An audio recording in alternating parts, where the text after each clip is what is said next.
करते हुए आचार्य जी से जान लेते हैं आज का महा उपाय।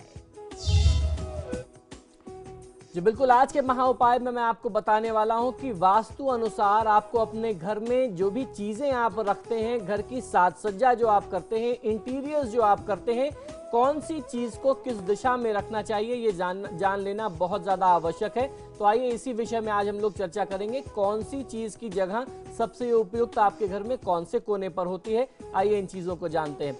घर में जो भी इलेक्ट्रॉनिक्स आप रखते हैं, बिजली के जो विद्युत उपकरण रखते हैं, बिजली के सामान जो रखते हैं, खासतौर पर टीवी, फ्रिज, म्यूजिक सिस्टम, घड़ियां, ये हमेशा जो है चालू अवस्था में होनी चाहिए। और खासतौर पर इन चीज़ों को रखने के लिए साउथ ईस्ट कॉर्नर जो है, यानी दक्षिण और पूर्व का कोना जो है वह ज़्यादा अच्छा होता है। चाहे वो आपके घर के ड्राइंग रूम में रखा गया हो या आपके बेडरूम में आपने अपने यहाँ टीवी रखा हो या म्यूजिक सिस्टम रखा हो, तो इन चीज़ों को ध्यान रखना चाहिए।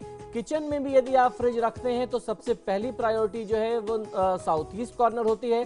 साउथ ईस्ट में अगर आपको फ्रिज रखने के लिए जगह ना मिल पाए तो आपको उत्तर पश्चिम वायव्य कोण में नॉर्थ वेस्ट कॉर्नर में आप इनको रख सकते हैं। इन उपकरणों का चालू हालत में होना, इनका चलता रहना, इनकी वर्किंग कंडीशंस में होना आपके परिवार की उन्नति को दिखाता है, इनको सूचित करता है। यदि अगर ये बंद हो जाएं तो निश्चित तौर पर आपके परिवार की जो उन्नति है वह अवरुद्ध हो जाती है। खासतौर पर अगर घड़ी, चलती हुई घड़ी बंद हो जाए तो ये आपके परिवार की प्रगति को, प्रोग्रेस को, उन्नति को रुका हुआ दर्शाती है। तो ऐसा नहीं होना चाहिए। आपको ध्यान रखना चाहिए कि आपके घर में जो भी घड़ियां हैं, जो भी आप वॉल क्लॉक यूज करते हैं, वो हमेशा करेक्ट समय दिखाए, राइट टाइम दिखाए और वो चलती हुई हो, बंद ना हो। और घड़ी को लगाने की दिशा जो है वो या तो वेस्ट की वॉल होती है या तो नॉर्थ की वॉल पे आप घड़ी लगा सकते हैं। यदि किसी व्यक्ति का स्वास्थ्य ठीक नहीं रहता या आप स्वयं को फुर्तीला महसूस नहीं करते, आपको लगता है कि आप बहुत एनर्जेटिक नहीं रह गए हैं, आपके अंदर एनर्जी की कमी है, तो जब आप भोजन ग्रहण करते हैं तो आपका मुख जो है वो उत्तर और पूर्व दिशा की ओर होगा अगर, तो आपको बहुत अच्छी शुभ ऊर्जा मिलेगी।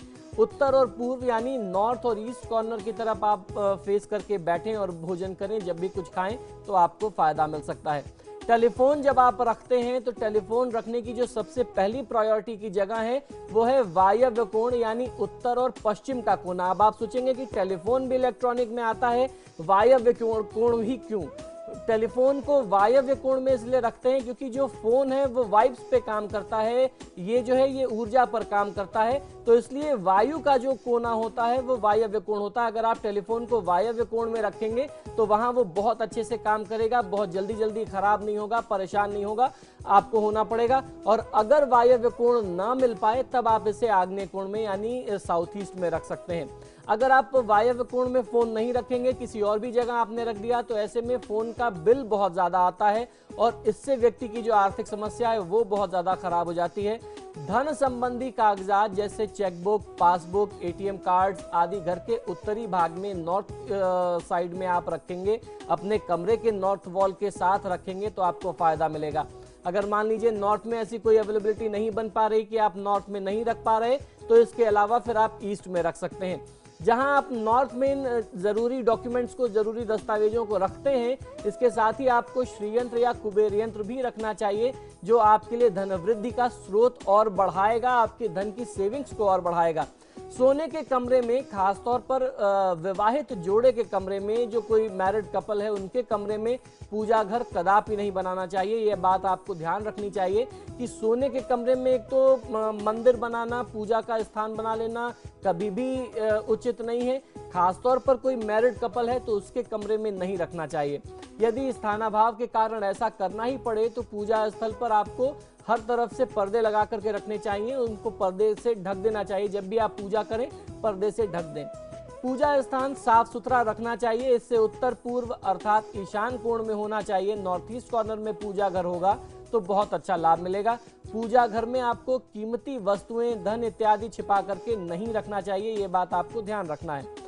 भूखंड आपको, अगर आप कोई प्लॉट खरीदने जा रहे हैं, भूखंड आपको वही वाला खरीदना चाहिए जिसमें स्लोप, जिसकी ढाल जो है उत्तर या पूर्व की तरफ हो या फिर नॉर्थ ईस्ट कॉर्नर की तरफ हो। तो फिर से एक बात समझ लीजिए, अगर आप अपने लिए कोई प्लॉट खरीद रहे हैं, कोई जमीन खरीद रहे हैं, आपको कोई जमीन पसंद आती है, तो जब भी आप उस जमीन को खरीद रहे हैं या जमीन आपको चूज करनी है, कई सारे आपके पास ऑप्शंस हैं, तो आपको ये देखना चाहिए कि उसकी जो स्लोप है वो नॉर्थ की तरफ हो या ईस्ट की तरफ हो। अगर नॉर्थ ईस्ट की तरफ होती है तो आप इसे अपना सौभाग्य मान करके खुले हाथों से एक्सेप्ट करिए, इससे आपको बहुत अच्छा फायदा मिल सकता है। तो ये थे सुख समृद्धि के उपाय। बहुत बहुत शुक्रिया आपका दर्शकों हमें कॉल करने के लिए। पंडित जी आपका भी बहुत बहुत शुक्रिया स्टूडियो में इतनी महत्वपूर्ण जानकारी। नमस्कार। और इसी के साथ आपके सितारे में फिलहाल इतना ही। एक छोटा सा ब्रेक के बाद भी खबरों का सिलसिला लगातार जारी है।